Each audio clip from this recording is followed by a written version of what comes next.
All right, it was a late night watching the results for Kristen Welker as well as moderator of Meet the Press. She joins us now. Kristen, good morning. Thanks for staying up. We saw the margins there a lot wider than a lot of folks probably suspected they would be.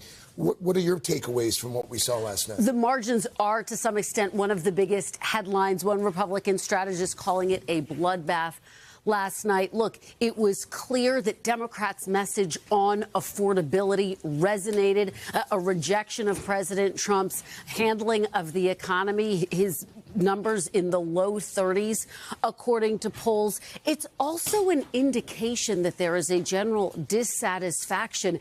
And the point that Steve was making, the Trump coalition did not turn out Latino voters, voters of colors who he was able to win over, Craig, in 2024, didn't turn out for the Republican candidates without Trump on the ballot.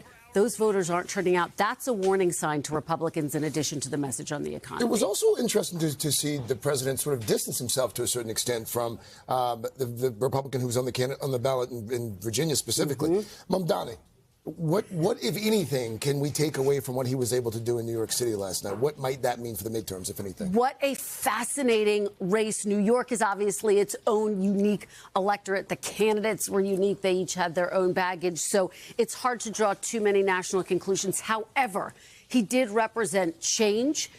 His message on affordability clearly resonated. He indicated that voters may be open to a younger generation of politicians. He took on Trump head on.